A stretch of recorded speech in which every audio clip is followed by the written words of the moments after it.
Hey everyone, welcome back. I hope everyone had a wonderful holiday. I would like to wish everybody a very safe and very prosperous new year. Now, let's go see Steve Hayes, the tired old queen at the movies, and get our new year started off right. Johnny, come on! Tired old queen at the movies. You surprised me. This year for New Year's, I chose MGM. 1936, W.S. Van Dyke's San Francisco, with Clark Gable, Jeanette MacDonald, and Spencer Tracy. This is a movie that depicts the San Francisco earthquake of 1906, and it's a fantastic story. It was got an original screenplay by Anita Loos, who had written Gentlemen Prefer Blondes, and it just moves. Happy New Year and many of them! Happy New Year, Della! I think it's Gable's classic film role next to Rhett Butler. He has never been more Gable. He had a certain masculinity. Oh, so you still believe in Santa Claus, huh? Like nobody else. And he had become a huge romantic star, acting with Joan Crawford and then with Jean Harlow. They had a really strong sex appeal together. Jeanette MacDonald was the top box office draw at this particular time. She had been making musicals with Nelson Eddy like Rosemarie and Naughty Marietta. And Gable was a little bit intimidated by her because she was the top box office person, even though he was the big male star. He said, well, they're going to come and see her sing and they're not going to want to see me. And I don't want it. Well, so they didn't get along very well. They had a great chemistry on camera, but as soon as the cameras went off, they went to their respective dressing rooms.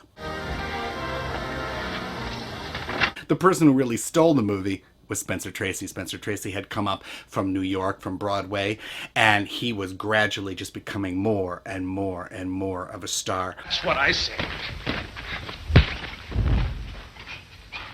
And in this movie, he plays Clark Gable's best friend, who's a priest that he grew up with. And he thinks that Jeanette MacDonald should not be singing at Clark Gable's saloon, but should sing grand opera. And, of course, Jeanette falls in love with Clark Gable and will do anything for him. And when Spencer Tracy confronts Clark Gable about this fact that she should be singing opera, he slugs him. She's not going out there. I've stood for this song-singing blather of yours for years and never squawked. But you can't bring it in here. This is my joint. And after that, she can't take that he slugged a priest, so she goes and she sings opera.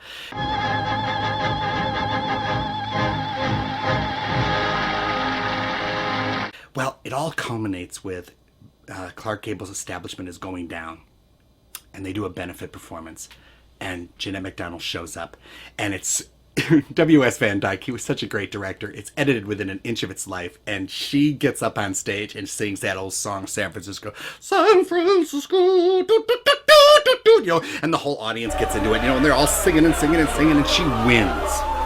I wouldn't, but she did. And Clark Gable walks out, and he takes the money away from her, and he says, "Sister, I don't need your money." And he throws it at her, and she's humiliated.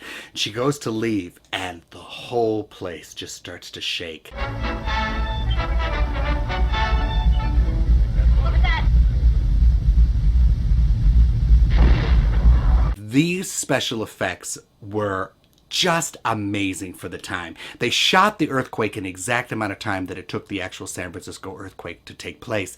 And buildings are crashing, and the streets are opening up, and people are falling in, and it's edited just so tightly you can't believe it.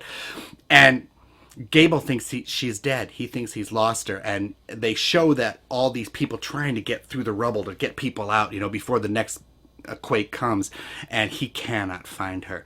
And it's really disturbing, and you watch his arc as he becomes more of a sensitive person, and he realizes that she's not a dame. He really loved her all along.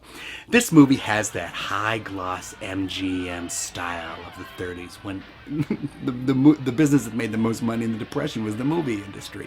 It has the very best that studio had to offer. It has the 3 stars that had the most charisma. And Spencer Tracy walked away with this picture, and Gable knew that Spencer was a better actor. And after this, when Spencer got the Oscar nomination for this movie, they only made a couple more movies before Gable said, no. There, you know, he gets too much attention, you know. And it has a wonderful performance by a character actress named Jessie Ralph, who plays this old San Francisco matriarch whose house they have to blow up. And she was an Irish girl from the wrong side of the tracks and married money. And it just shows you how so many of these great stage actors who came to Hollywood didn't really get great parts every once in a while, but when they did, you saw why they were who they were. And she has a scene with Clark Gable before they blow up her house after the earthquake that will break your heart, as this whole movie will, in such a wonderful way. It's just a great old-fashioned entertainment for you on New Year's Eve. Clark Gable, Jeanette MacDonald, Spencer Tracy, and W.S. Van Dyke's San Francisco. Happy New Year. Let's all go to the lobby. Let's all go to the lobby. Let's all go to the lobby to get ourselves a treat. Happy New Year! Sorry, we have to roll. I don't have to work in these conditions. You seldom do. Shut up.